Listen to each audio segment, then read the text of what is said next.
let's jump into our research paper session 3 titled Unintended Effects of Oversight. And our academic moderator for this session is Krista Bowman. She's the interim head of the Department of Finance, associate professor of finance, and Patricia and Bookman Peters professor of finance at the Mays Business School at Texas A&M University. So Krista, I'll turn it over to you. Okay, well, thank you so much, James. Thank you so much for asking me to be the moderator of this session.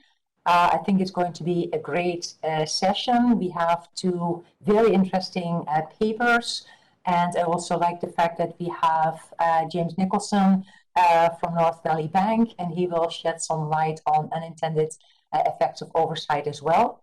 So let me not waste any additional time, and let's dive into the first paper, Strategically Staying Small, Regulatory Avoidance and the Community Reinvestment Act, and Carlos Parra is going to present.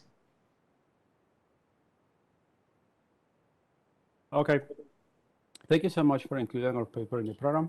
I'm Carlos Parra from PUC Chile, and so our paper is titled Strategically Staying Small, Regulatory Avoidance and the CRA. And so this is joint work with Yaceli Cespedes at the University of Minnesota and Jordan Nickerson at the University of Washington. Yaceli is also here today.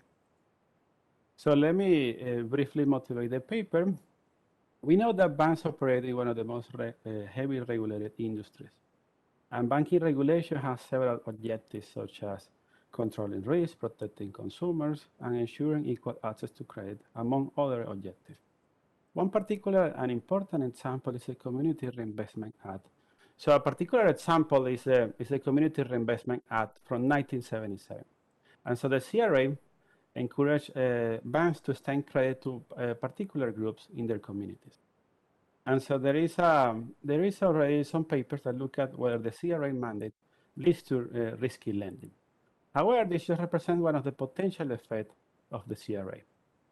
However, in this paper, we're going to evaluate the consequences of a discrete jump in regulatory burden. And also we're going to examine bank strategic actions to avoid this increase in regulatory costs. So in particular, we're going to study the strategic incentives to reduce CRA regulatory costs. And most importantly, we're going to look at the consequences of regulatory avoidance on local markets. So we're going to exploit the asset threshold of $250 million that was introduced in 1995, and that created two categories of banks, small banks and large banks. As this threshold crucially determines whether banks face a streamlined CRA evaluation or a more comprehensive assessment. And so the specific research questions for paper are, do banks bunch at the 250 million asset threshold? If so, how banks strategically circumvent a more comprehensive CRA evaluation? And finally, and most importantly, what are the real effects of exposure to this set of banks? And so to give you a preview of our results, we first document significant bunching at the 250 million asset threshold between 1996 and 2004. As a placebo, we don't find evidence of bunching in the pre-reform period in the same asset threshold or any bunching in other asset values such as 150 and 350 million. We also confirmed that indeed this bunching is significant using excess mass technique from public finance. Then we use a difference in difference design where we study and we show that banks with assets in 1994, before the reform, between 200 and 250 million, experienced post-reform growth in 4.4 percentage points slower than banks of similar size. This finding is robust to different specifications of the treatment group, 200, 250, 210, 250, 220, and so on. We also, crucially, we don't find evidence of pre-trends before the reform. And most importantly, also, we find that the effects are immediately realized after the introduction of this asset threshold. We also find that these banks that were in this below this threshold in 1994 reduced growth in total loans, real estate loans, commercial industrial loans, cash holdings. But also, interestingly, they also, in the post-reform period, they experienced greater profitability and lower delinquency in their loan portfolio. We also find that these banks experienced an increase in rejection rates in mortgage application in LMI qualifying areas. And at the local level, we find that exposure to these banks leads to a reduction in the share of small establishment and independent innovation. And so overall, our findings highlight bank willingness to avoid this greater regulatory burden of the CRA, and as a consequence, reduce credit access for individuals for which the CRA is designed to benefit. So let me give you some brief institutional background. So the CRA seeks to address discrimination against individuals and small businesses in LMI areas. The act mandates agencies to evaluate whether banks offer credit in all the communities in which they operate. And so the evaluation components of the CRA depends on bank size. And so between 1995 and 2004, banks that had assets of less than 250 million in either of the 2 previous years were categorized as small. And so small banks were evaluated every 3 years initially, and then after 2000, every 5 years for the CRA, while large banks were evaluated every 2 years. Banks that do not comply with the CRA can expand their operation or participate in mergers and acquisitions.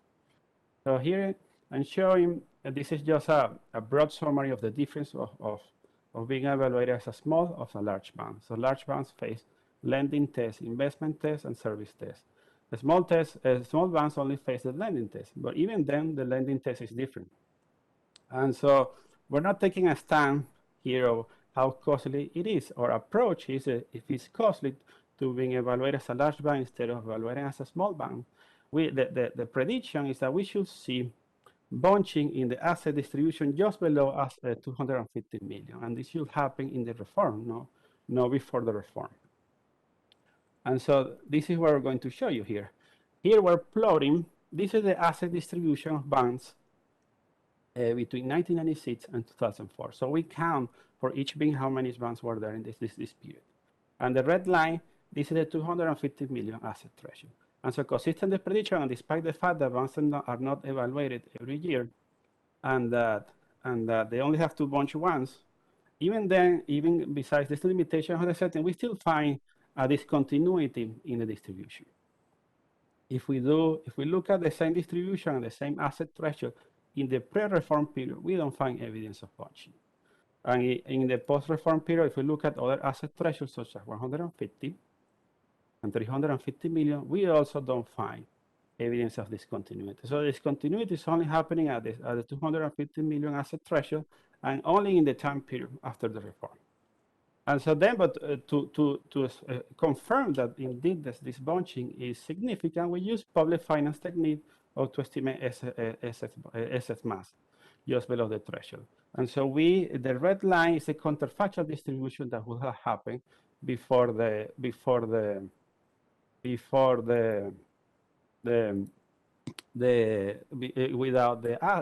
the reform, and then we don't find any evidence of effects. We find a significant bunching here. But then we do a difference in different design in when we study the effects of the banks that were just below this asset threshold in 1994 that were between 200 and 250 million and their post-reform behavior. So we showed that they grow less in around 4.4 percentage points. The evidence are robust to the definition of the control group. Here we're looking at 200 and 250 million. We don't find evidence of pre-trends, and the effects immediately happen after the reform, consistent with banks strategically managing their assets. They also reduce cash holdings, total loans, real estate loans, and commercial industrial loans. But interestingly, this set of banks in the post-reform that were just below this asset threshold in 1994 experienced in the post-reform greater profitability and lower delinquency in the loan portfolio. And so now we're going to move on to the real effects of the strategic avoidance. So using Honda data, we look at individual applications of mortgage lending. So we find the coefficient of interest here is the lending of these banks in LMI area. And so they reduce acceptance rates in around 2 percentage points. Importantly, we control for local demand here by including county by year fixed effects. And so banks are reducing credit for a particular group which the CRA targets. We also do we focus on county level analysis of shares of small businesses. We find that exposure to this bank leads to a reduction in the share of small establishment. We also look at independent innovation. These are non-firm innovations. At the county level, we find that exposure to these banks leads to reduction in independent innovation. So potentially independent innovators behave as small firms, and thus depend also for access to credit for small banks. And so, given the interest of time, let me just conclude here.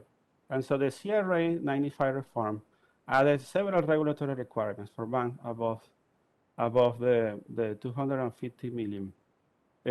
Above the 250 million, we show and we provide evidence that this CRA asset threshold distorts bank growth in an economic, meaningful way, which in turn has real effects on local markets. So at the bank level, we document lower growth in assets and loans, but also greater profitability.